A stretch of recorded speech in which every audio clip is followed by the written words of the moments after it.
What's going on, ladies and gentlemen? Welcome to another episode of La Banca Podcast in English. My name is Mark, aka Marquinho, aka Eche Segovia.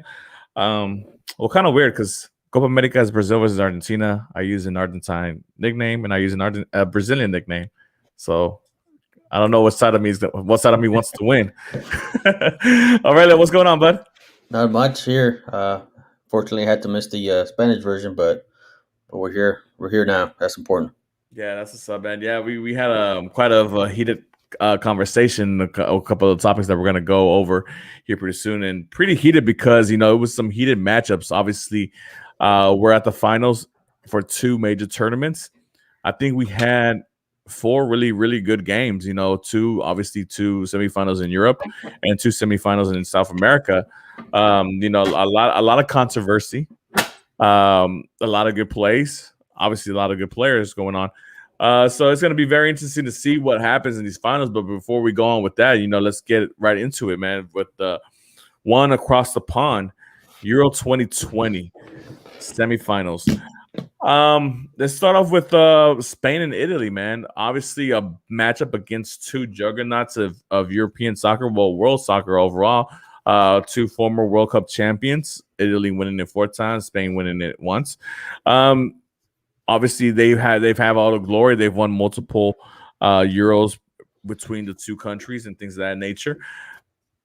What's your overall thought of the match? Obviously, they went to penalties. A lot of differences. I think Spain showed me something different than what I thought I was expecting of them. But I'll let you lead with it, man. Italy, Spain. What's your thoughts on that game? It was a good game. It was a lot more entertaining than I thought, even though it did go to penalties. But they both fought. I was just surprised of how far Spain got. To be honest, at the first game or two they played, I didn't even expect them to make it into the knockout stages. But they showed them, like they showed guts. They played very well, and I guess at the end, I'm like, once you're in the penalties, it sucks because it's a 50-50. Yeah, So it really is. It's a. Oh, go ahead. No, I was just saying it's probably the worst way to go because, like I said, it's kind of out of your hands sometimes because, like I said, it's 50-50. I'm like, some go in, some don't. Keeper guess one or two, and then you're going home. Yeah, that's so true. I mean, obviously penalties. There's so much emotion with penalties. There's like so much. I mean, obviously there's a lot of emotion during the first 90, and then you go another 30, which makes it a full 120. But then all that emotion that you invested in for those first 120 minutes doesn't compare to the last 10 minutes during those penalty shots that you're taking for those two countries. And obviously, the fans were glued to every shot, every kick, every player who made them, who missed them, to see what the reaction is, how they look like coming up to it. But before we get to all that, from my standpoint, I mean, yeah, I have to be on. I have to kind of piggyback off what you're saying. Spain kind of made it a little bit longer than what I thought they would. Obviously, they had the blowout game, winning 5-0 in the last group stage, whatever, and then scoring another 5 goals, 5-2 against I think it was against Croatia. I'm not if I remember correctly. And then obviously, just kind of they just started kind of clicking. A very veteran team, but they also have a lot of young players as well playing very important positions. And one, obviously, in fact, Pedri, who I would not be surprised if he gets a nomination for starting 11, as starting 11 for team of the tournament. Other players that stepped up that were young, Ferran Torres, who obviously I think is obviously with what's going on with Morata, him not being as confident, even though he did score the goal to tie the game, you can see that his confidence has been shot for a little bit, and I mean, it's going to be up to him to come out of that hole and to solidify himself as the Spain number 9 for here going on out. But yeah, his confidence been a little shot. Going back to the penalties, I remember I was watching it with a friend, and I told him, dude, I was like, when Morata was walking up, I saw him, nah, he's not making it. You can see it in his facial expression. His whole demeanor was kind of down. He seemed scared. The moment was too big for him. But it was an opportunity missed for him. I mean, hopefully he learns from it and he can carry on from this. But Italy, honestly, since the group match, they dominated the group stages. I've always said whoever won between Italy and Belgium was more than likely the winner of the Euros, and here they are. They're in the finals of the Euros, so they're one step away from not bringing it home, but taking it to Rome. So we'll see. I mean, we'll see what happens. I think it's a very interesting matchup. But before we get to the other side of the semifinals, but I think the Italians, man, the Italians showed a lot of grip. Obviously they weren't able to play the dominant possessing game that they usually play because Spain was controlling the ball a whole lot, as we know Spain does. But yet Italy still found their ways through counterattacks. Obviously, their first goal with Federico Chiesa of Juventus, he scored a magnificent goal off a counterattack, and it was a really great goal. Honestly, I thought the game was going to end 1-0. It was a really, really good goal.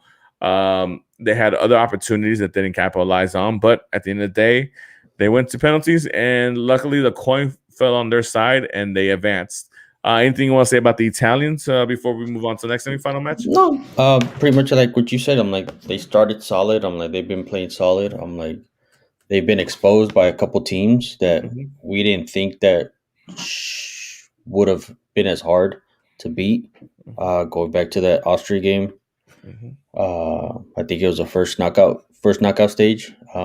They showed a lot, and they exposed Italy. They exposed them of how you can beat them. Yeah.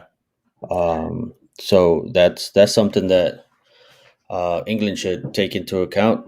Review that game, take notes, and just see what you can. I'm like, of course, England does have a lot better players than Austria, but it took Austria to give them a scare.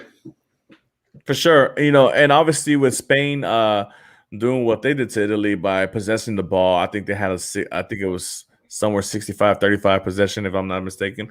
Yeah, I mean, obviously, the less time, the fewer times you touch the ball, the fewer opportunities you get to shoot it. So that's all Spain's mindset, And honestly, I think Spain came prepared and played a really good game. But the only part about their game that's lacking is obviously that last part where they have a goal scorer they can count on. They no longer have a Diego Costa. They no longer have a David Villa or a Fernando Torres. Now they have Alvaro Morata or Gerard Moreno or Ferran Torres, who are, aside from Moreno because he's 29, but Morata and Torres are fairly young. So, they're still trying to get some more experience and get up for these games. But that's neither here nor there. Congratulations to the Italians. We're going to see them Sunday.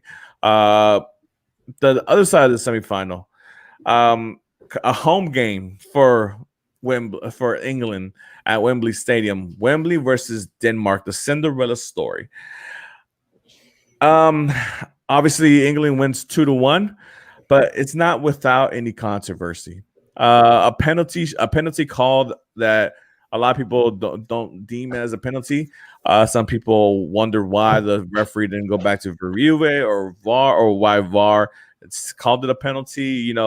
Obviously, you can call it whatever if it is or it isn't. When you play everything in slow mo, a lot of things look a lot different than what they do in real time. So, but that's why these referees are the professionals, and they get paid the big bucks to referee these games, right? But before we get to all that and the controversy, your thoughts on Denmark, England, man? Denmark. I think Denmark came out pretty good, man. Just an unfortunate result for them. They did. I'm like they fought. They did everything they could. Like they fought to the last minute. Unfortunately, it ended in to me, I'm like there is a little bit of contact, but I don't think it's enough contact to be a penalty. Mm-hmm.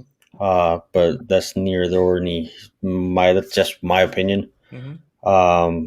But it's unfortunate for them, but you grow from stuff like this. You learn from it, and then you move forward. I'm like they have nothing to be ashamed of. They got farther than I'm pretty sure anybody thought they would. Mm-hmm. especially after what happened in the first game. So, man, my hat's off to them. Yeah, I mean, to lose your best player, especially that way, it sucks, So because now you have the what if Christian Eriksen would have been a part of the team, Who knows if they would have made it this far with Christian Eriksen. But yeah, man. Obviously, I think Denmark. To be honest, I feel like they got hosed. Obviously they were everybody's second team. If your team wasn't involved in this semifinals, you're rooting hard for Denmark. But they had such a great plan against England. The England really couldn't do anything. I mentioned in the Spanish show, aside from Raheem Sterling, everybody else on the England team was kind of contained. Obviously, Raheem Sterling doing what he did to make all the moves possible to get into the box and cause the contact needed to get the penalty call. The big ups to him for putting himself in that opportunity to be able to put the referee in that situation and for it to go their way. But I feel like Denmark got hosed, and then for Harry Kane to take that penalty kick and for Schmeichel to block it. But for it to bounce off and to rebound, obviously Harry Kane got to it first, and he's not gonna miss from there. He's a quality number 9.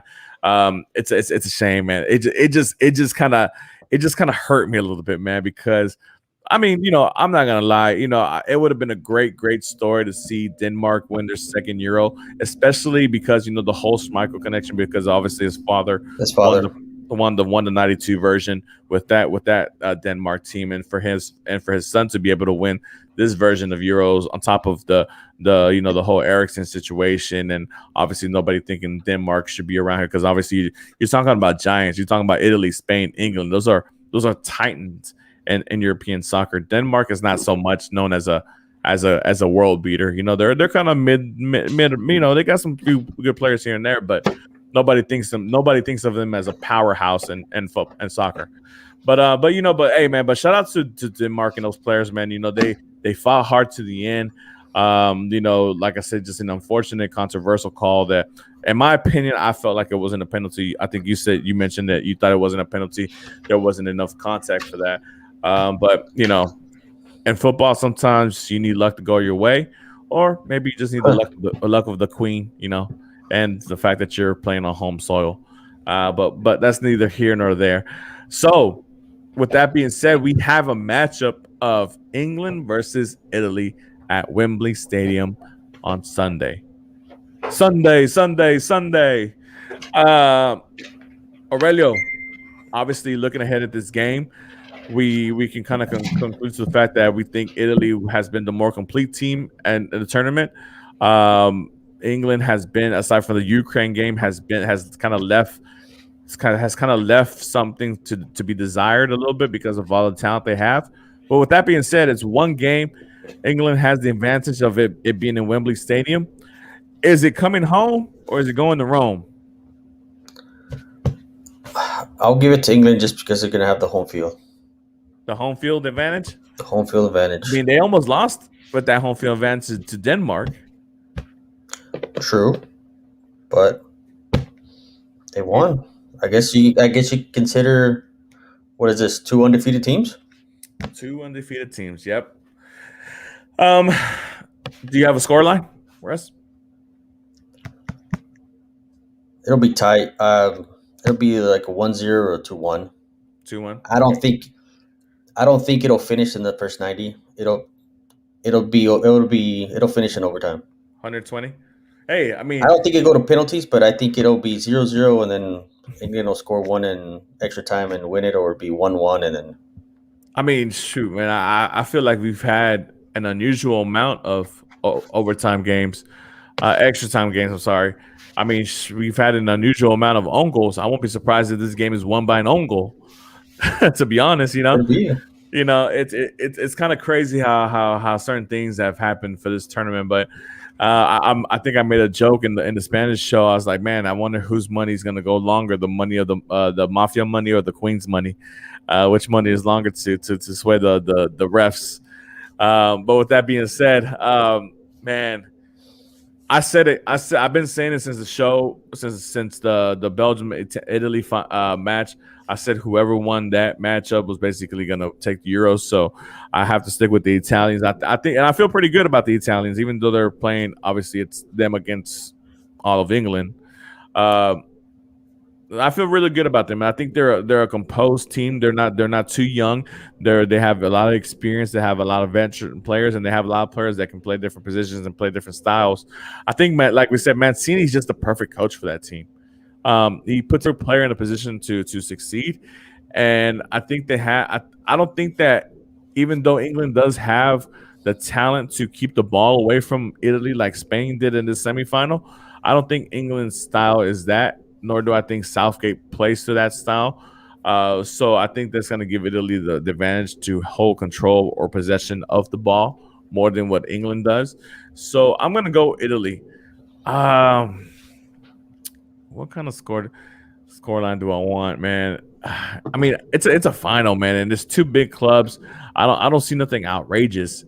I guess 2-1, but it'll be done in the 90. 2-1. Do you have a man of the match? Does somebody just stick out for either side? I'm like, it depends. I'm like, depends what kind of team he puts. Depends what kind of team Southgate puts out there. Um, to me, I would say something like a girlish, but then again, I'm like, he hasn't been starting. He always comes in Well, as a but I mean, sub. he come as a super sub and dominate. Well, yeah, I'm like, he has. I'm like, but I need to see what happened because he did get subbed out this past game, and I didn't look up into it if he had picked up an injury or they were just saving him for hopefully the final. Yeah, I know what you're talking about. I think he got carded, and they didn't want him to catch another card and be out for the final. I think that's what it was. Um, but yeah, no. Obviously, I think when we think of man of the match, we kind of think of starters, but man, both of these benches have loaded benches. Both of these squads have loaded benches. I mean, and it could be somebody coming off the bench and just causes a difference. It makes a difference in this game, and can take over the game. Jack Grealish is a perfect example. He can come in, play the last 25 minutes against tired Italian defenders and take over. He has that talent. In the same way for Italy, you can have somebody like Federico Chelsea has been starting. He's been starting and not starting. So, but let's just use him for example. You can come in and do the same thing, or Cito Immobile. One of those kind of players. We know that they made big time goals. We know that they play big time games, so they're capable of that kind of stuff. So, you're going England. I'm going Italy. I guess we'll see Sunday. Um, but with that being said, obviously for them to be a champion, every champion has one thing in common, and that one thing is a strong, strong, strong foundation. And obviously, when we're talking strong foundation, we're talking Rock Creek Concrete, a solid foundation, ready mix.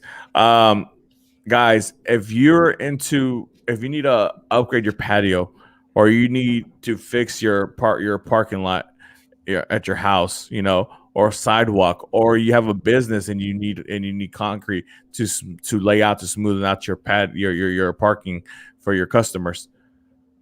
Rock Creek Ready Mix, a solid foundation. These are the guys you need to call. Contact Andy Sierra, 281-301-8313. Tell them the Banca podcast sent you, and they'll give you a great offer.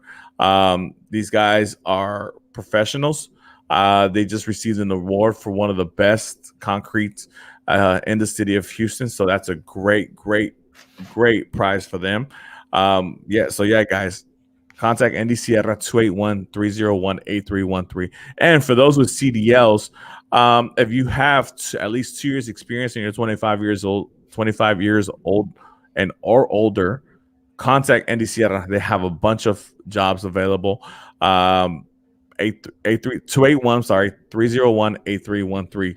If you're looking for a job, or if you're looking for someone to do work on concrete that you need, holler at those guys. Tell them the Banca podcast sent you, and get ready to get a great deal from those guys. But moving on to the tournament that's in South America on this side of the world. Um, we got the final that we wanted, Brazil versus Argentina. But before we get to that, let's talk about the semifinals. Controversy in these as well. But let's first get to the Brazil Peru game. Brazil barely making it out 1-0 versus Peru. Um, if that's the Brazil team that's going to show up in the final against Argentina, you might as well just hand Argentina the title. To be honest, I didn't see really no passion in that game. Peru played their hearts out. Unfortunately for them, they don't have the talent to kind of match up with Brazil. But let's hear your opinion about the game, Aurelio. 1-0 Brazil. Peru out. Game all they can handle, and yet they're still eliminated. Well, yeah, I'm like, at the end of the day, it's all you need is one goal. I'm Yeah. like, you don't need to make more. I didn't see much of the game, unfortunately. I've been working late, so that didn't help. But no, the way Brazil's been playing, I'm like, they pretty much dominated everything until probably this past game, where I saw a little bit of the highlights. I know it wasn't extravagant, but like it's like we always say, I'm like, that smaller team is always going to give you more trouble, because yes, you might play against them, you might know some of their players, but the way they play with their hearts, just ball out. At the end of the day, they have nothing to lose. Nobody was expecting them to be where they're at. Nobody's expecting them to be Brazil. So why not just let loose and just like YOLO? Yeah, I mean, I understand what you're saying. I mean, obviously, when all the pressure is on one team, especially because that's the host country and the way they dominated the group stage, all the pressure's on Brazil. Peru, all they had to do was come out and just try to give it a go, and they And, did. and sometimes by doing that, you probably cause more trouble than what people think. Yeah, you're kind of that variable that you just don't know what's going to happen. You don't know who's going to show up. I mean, Brazil played Peru and in the group stage, and they took care of them easily in the group stage. But obviously, a second go around, you kind of able to make your adjustments, kind of see what you did wrong in that first game, and then you give it a go. And obviously, like I said, all the pressure is on Brazil because they're the host country. They dominate the group stages. I'm like, it's the bigger team too. So I'm like, at the end of the day, even if they weren't the host, I'm like, at the end of the day, I'm like, they're the bigger team. You compare one and the other, and there's no comparison. Obviously. No disrespect to anybody, but at the end of the day, there's no comparison. And sometimes that smaller team is going to give you more hell, and then sometimes as the bigger team, I'm like, oh, we already beat their butts off. I'm like, we're just going to do it again. You go in with that arrogance, that arrogance, and then sometimes they might come back and bite you. True. Before we move on to the next semifinal match, just thoughts on the continuing what do I call it, man? I don't want to call it show or just drama showing. I mean, of the whole, like Neymar still rolling around in the ground, like the way he does, the way he emphasizes being fouled. The I guess the kind of the clown show. I mean, with all respect to Neymar, I love Neymar as a player. I think he's very talented and can do a whole lot for soccer, obviously with his talent. But just it's getting kind of old, Hasn't changed in the past 10 years. I'm like, why would you expect it to change now? It's one of those things where obviously when you're young and stuff like that, it's more understandable. You don't expect young players. You kind of expect them to be a little bit more, more dramatic about situations. But obviously Neymar's coming into his age 30 season and things of that nature. You would hope that he matured a little bit, and he has certain aspects. But when you're trying to get compared to like greats that play in your own generation, like Cristiano Ronaldo or Messi or Robert Lewandowski, players of that nature, you don't see those players. Those players get hit probably double the amount of times that Neymar get hit. but you don't see them with the antics. They either get up and keep going, or they fight off those tackles and they keep possessing the ball and keep moving. It's an interesting thing. And during the Argentina Colombia game, one of the announcers for TUDN, the Spanish broadcast of the game, kind of mentioned that, man.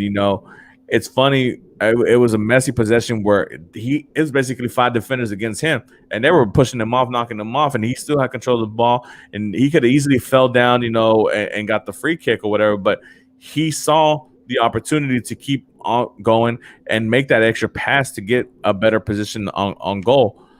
But a player like Neymar, he would, as the second you touch him, he would fall because you get the free kick.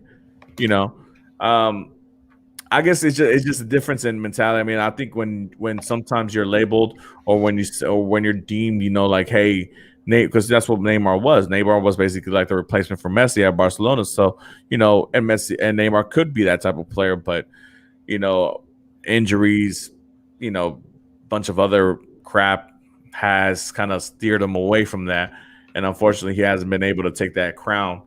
But yeah, that's just my opinion on it. But moving on to the next side of the final, man, Colombia, Argentina. Um, I think this match was a little bit more fairly squared. Colombia barely made it to these knockout rounds because of the controversy in the Brazil game where they almost were knocked out due to controversy with the ref getting hit by the ball, then Brazil being able to score a goal. But they made it. They made it to the semifinals. They beat Uruguay in the quarters by penalties to make it to the semifinals, and they gave Argentina all they can handle. Shout out Luis Diaz, the Colombian player from Porto. An amazing game, an amazing goal. Honestly, to be honest, I think he was the best player on the pitch for Colombia. I won't say for the game because Messi did a really, really, really awesome job. So did De Maria, but that's neither here nor there. Aurelio, if James was available to them, do you think this outcome would have been different? I don't know. I'm like, it's a part where you want to say yes, but could it really?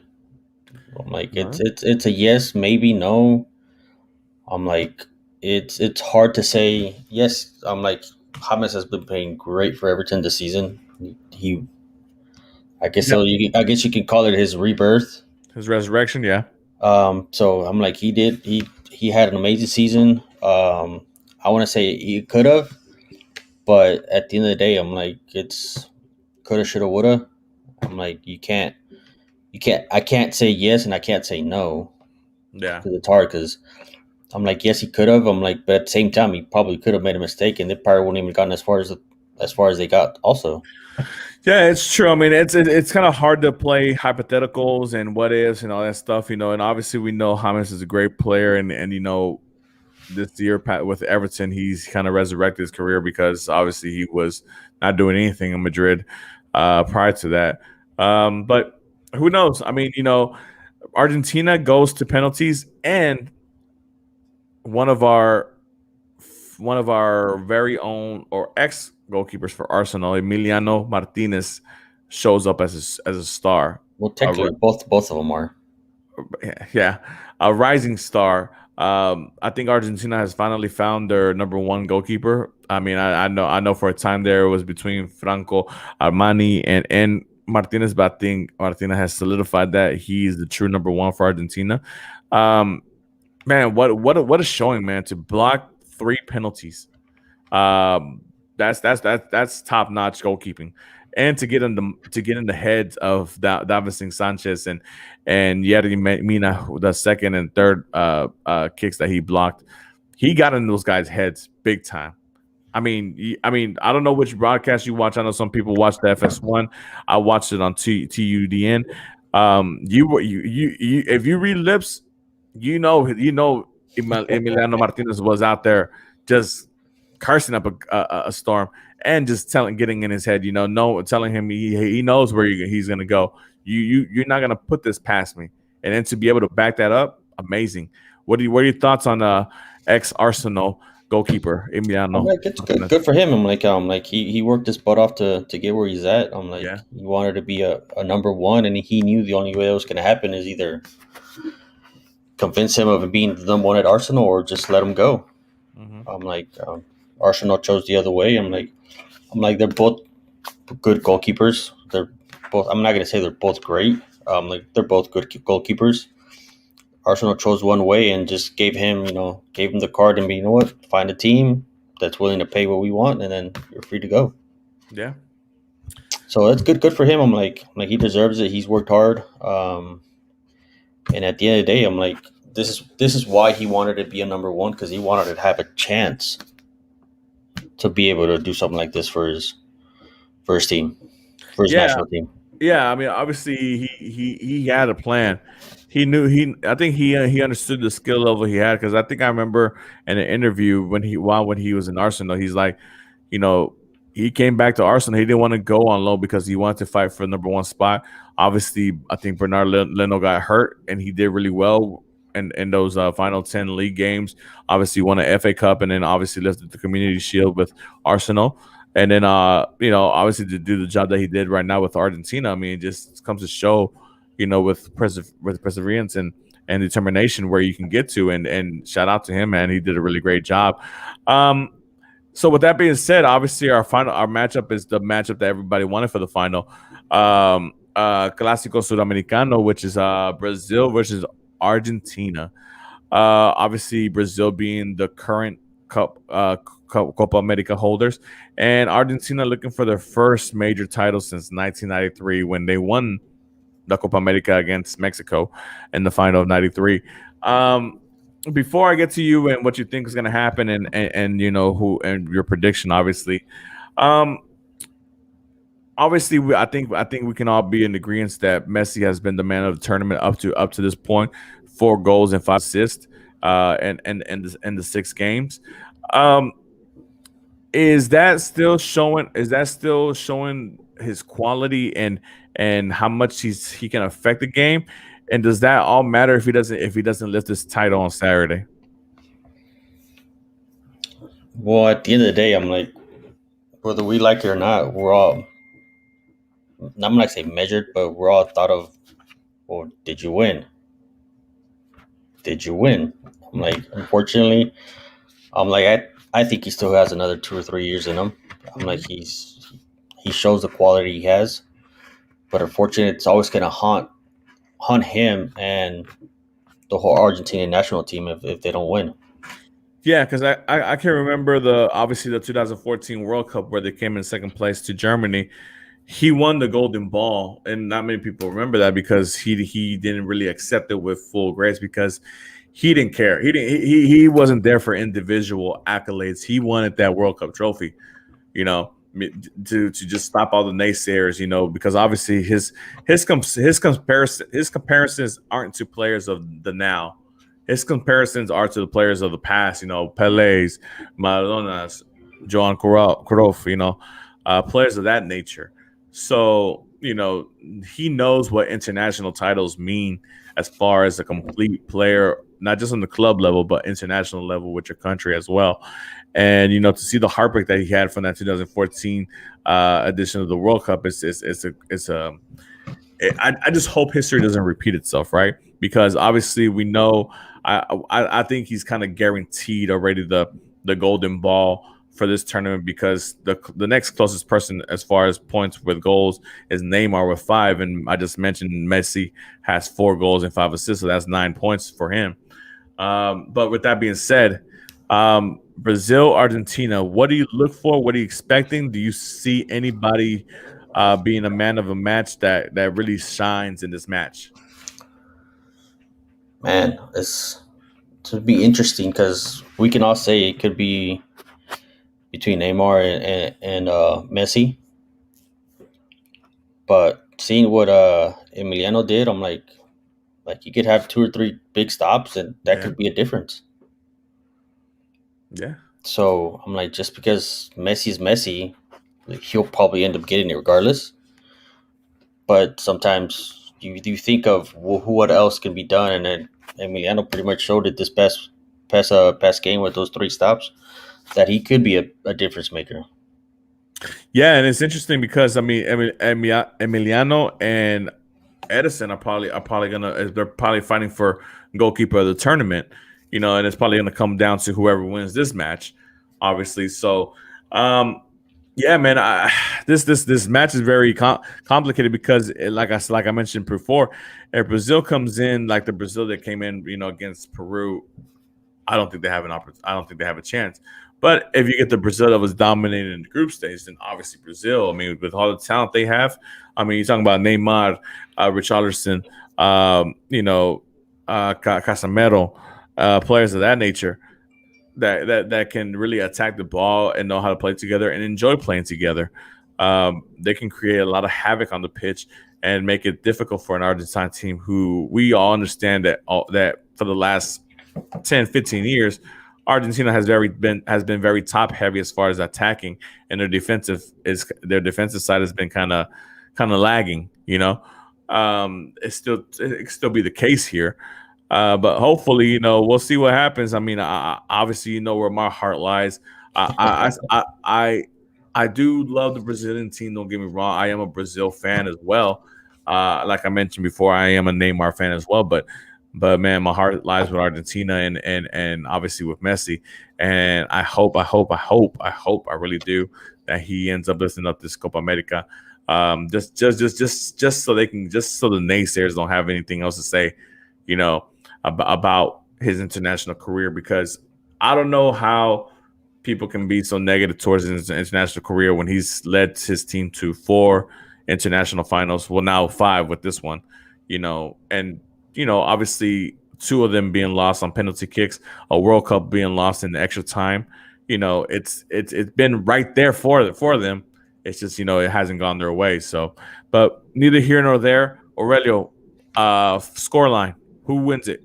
Argentina, Brazil, and what score? And I think it's gonna be decided in penalties. Penalties. Oof, man. And you know what honestly, I might ask you this question too. We've watched penalties at Euros, right? And we watched penalties in Copa America. Copa America does not have extra time. Do you prefer that, or do you prefer to have the extra time? I prefer to have the extra time. No, I'm saying as not from a player standpoint, but like a fan standpoint. Yeah, I prefer to have extra time. You prefer the extra time? It's an interesting dynamic, man. Because especially if you're going to be in the stadium, which you are in Europe, why would you want to leave?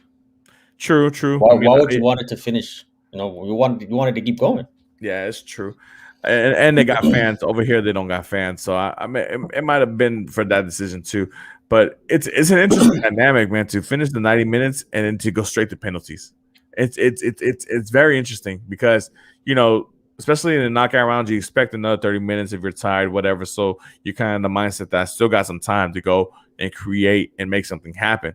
But then when that's taken away and you just boom, penalties, makes it kind of interesting for me. Like, because in those 30 minutes, anything could happen. Yeah, exactly. You could win it. You could win it and not even have to go to penalties. Exactly. So you said penalties. Who wins the penalties?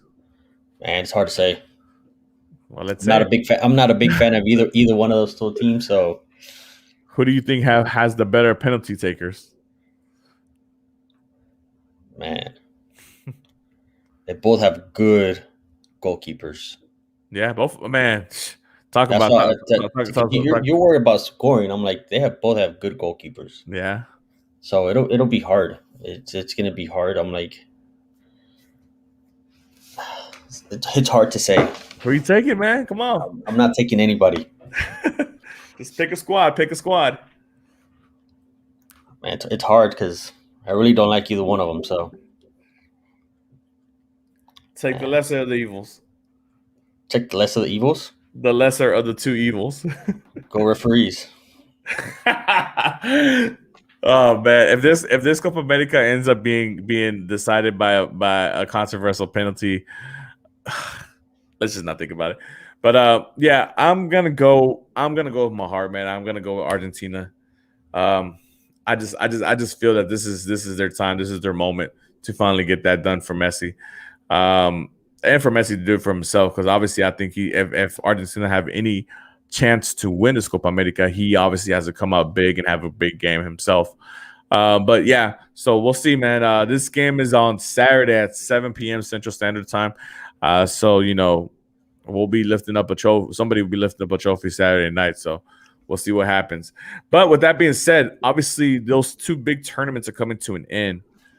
But there's another tournament lurking on this side of the nation that's our very own, the Gold Cup. Gold Cup.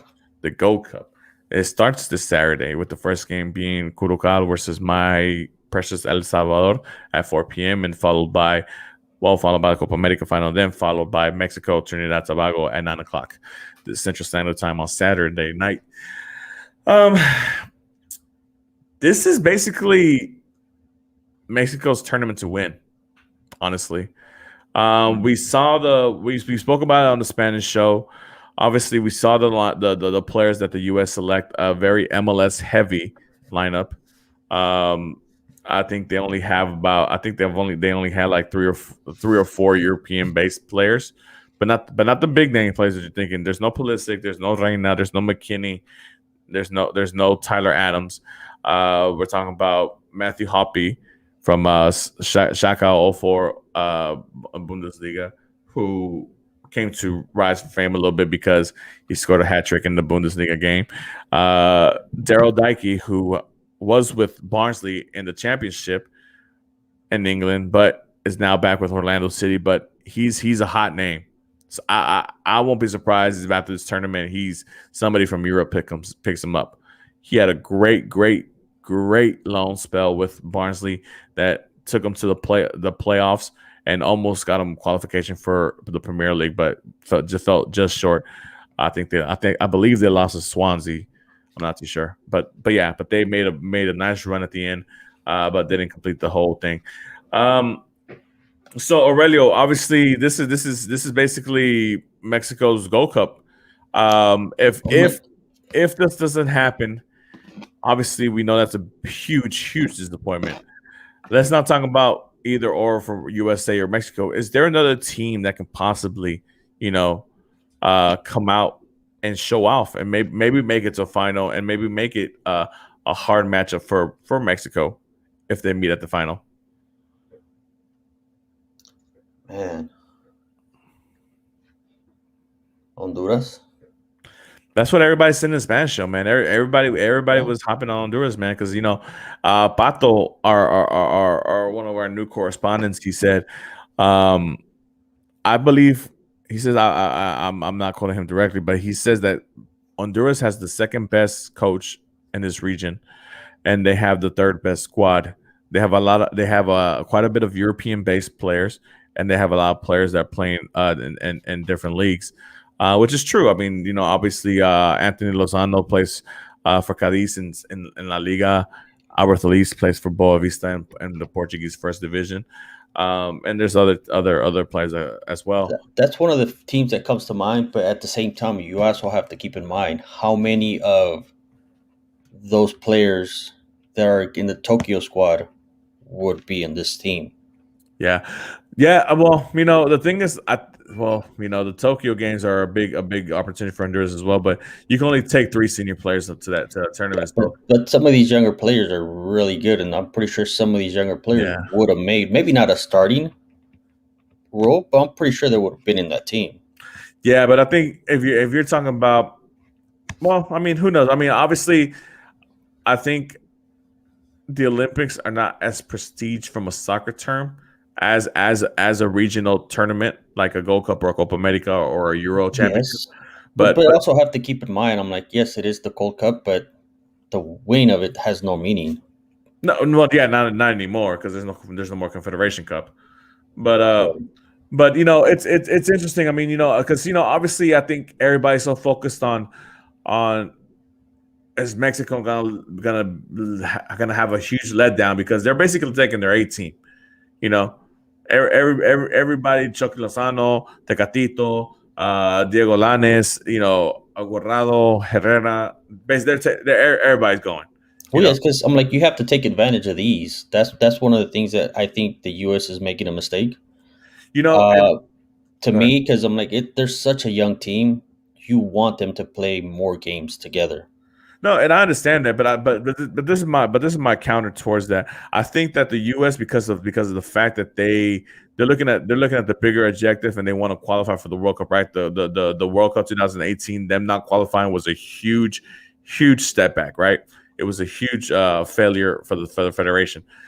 I think this gives the U.S. an opportunity to see what other kind of players they have and who can help fill out the rest of the squad for the World Cup qualifiers because obviously they got the qualifiers coming up in the as soon as I think the first games are in August or September. I'm not too sure. I gotta look at the schedule, but those qualifiers are around the corner. Obviously they gotta qualify. There's no if what's or buts about it. USA has to qualify for 2022. Otherwise, it would be a disaster. For the more reason you keep that starting squad together But I so they think, can start gelling more. well, yeah, but I think for the U.S. to have a deep squad, they need to find other players aside from just relying on the Pulisics and the Oh no, yeah, McKinneys and of the course. But I'm like, that's why you keep everybody together. It doesn't mean you have to start all the European ones. You mix and match players here, mix and match players there. Keep them active, keep them playing, keep them practicing. I think that's what, in my point of view, I think that's where the U.S. is making a mistake. I understand what you're saying, but I also think that but with not having them there, you're guaranteeing a whole lot more minutes to these other guys that can really show out and show you what they got. Because I mean, let's say for example, I mean, we know that the weakest spot for USA right now is that number 9 spot, right? They don't. I'm like, you pretty much guarantee him a spot on the bench, pretty Well, much. well, I mean, who knows? I mean, because I mean, you have a Jarcy Zardes who might show out in this Gold Cup and be a big time scorer, or Daryl Dikey who we just mentioned, had a fantastic campaign for the championship, and who has a lot of eyes looking on him for as far as European teams who can show out. But you wouldn't allow him because you would have a Josh Saget in front of him or even Pulisic maybe playing a false 9 or whatever the case may be. Yeah, but like I was going back to it, just because you're keeping your whole team there doesn't mean you have to start them every game. You can mix and match some of these players because at the end of the day, that's what you're trying to do. You're trying to see who's going to be able to play with these guys. Also, Yeah, I mean, I understand what you're saying, but I think with them winning that Nations League Cup, it kind of relieved them from having to really put too much effort for this Gold Cup because at the end of the day, yeah, it'd be nice to win it. It's your region's main competition, right? But at the end of the day, I think their main objectives is to look forward to these World Cup qualifiers and to make sure that they're qualifying and that they have everybody healthy going to those things. But with that being said as well, you have your whole Mexican national team squad together. You might kind of be wearing them out. You had them Nations League, Gold Cup, and then you're gonna have them for qualifiers. I mean, it might be a little bit of a tired legs there for a lot of these Mexican players because a lot of these Mexican players obviously they play abroad, they play in Europe, and the jet lag even though might not be as big of a deal as it was before. But I I'm mean, like, they're still going to have their 2-3 weeks off. I'm like, they'll still get their time off. yeah. We'll see. We'll see what happens at the end of the day. I mean, obviously, I think your prediction is obviously Mexico lifting it. I think my prediction is Mexico lifting it. But anything of surprise? Do you think anybody makes any noise? I know you said Honduras is a team that you're looking out for, but do you think anybody else can make any kind of noise? Any special team that might come out of somewhere just to kind of somebody that might come out of the group stages that you didn't really think would come out. What are your thoughts on Canada? I mean, obviously, Canada has Alfonso Davies, Jonathan David, 2 huge talents in Europe. We know what those guys can do, but do you think they make any noise in this Gold Cup? I'm like, they can. I'm like, it wouldn't surprise. They have a decent team. I'm not gonna say they have a great team, but they have a decent team. Mm-hmm. Um, They play in the same group as USA. Do you think they win that group, or does USA win that group?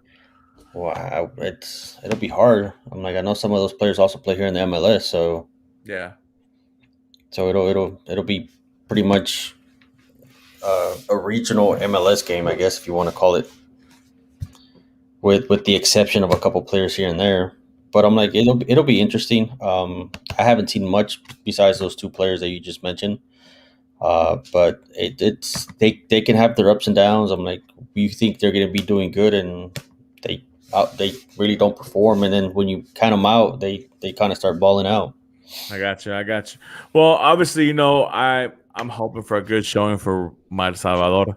They're obviously paired in the same group as Mexico, Curacao, and Trinidad and Tobago, Group A. So I'm really hoping for them to obviously make it out the group I and mean, go into. it's a possibility. Yeah. But with that being said, guys, obviously, this Gold Cup. I mean, it starts this Saturday. First match is like I mentioned before. The first game is Curacao versus El Salvador at 4 p.m. Central Standard Time, with Mexico and Trinidad and Tobago playing later on at 9 o'clock. Guys, before we go, man, I just want to give a special shout out to you guys, especially the ones who are gonna listen later on and comment this on later on. We finally made it to 200 subscribers. We appreciate you. We appreciate you all, for checking us out, listening, and subscribing to the show. Obviously, it's a big deal for us, man, and we're looking forward to making it to 300 here pretty soon as well. So, help us with that. Guys, like we mentioned all the time, if you got people who love the game of soccer, who love to talk the game of soccer, who love to argue about soccer. Man, that's what we do here, man. That's what we do. We all have our opinions. We're all opinionated. We're not paid professionals or anything like that. We're just a couple of guys that love to have a couple of beers and talk soccer, man. So if you like that concept and you like to do that with us, leave us a comment, subscribe, check us out. Show any video. It doesn't matter. It could be the most recent one or it could be the first one from where we first started. Aurelio, anything you want to say before we go? Nah, you pretty much killed it right there. I'll just appreciate everybody who takes the time and listen to us. And I know sometimes it's a little more aggressive than other days, but I'm like, man, we're just here, just kicking it, talking a little smack here and there, and just having a good time. Yeah, I mean, and obviously, with times and changes and changes, we're coming up with different ideas and different concepts. And obviously, guys, if you have any ideas for the show, please toss them our way. We're open to a lot of things. Like I said, this show only grows with y'all helping us out. So there's 4 stars that represent me, Aurelio, Fidel, and Little Man, but that 5th star is obviously y'all. So please let us know what you want to hear, what you want to see, and all that good stuff. But I'll put it like this: it was a lot easier. We were in the middle of the pandemic doing this. oh man, yeah, it Like was, it was. you kind of forget how busy your life really is when everything starts going back to normal. Yeah, it does. But with that being said, man, we're still trying to give the time out to make sure that we're here for you guys. And we appreciate you all. But with that being said, man, thank you guys, and hopefully we'll see you next Thursday with some results and some champions being crowned. Exactly. Yes, sir.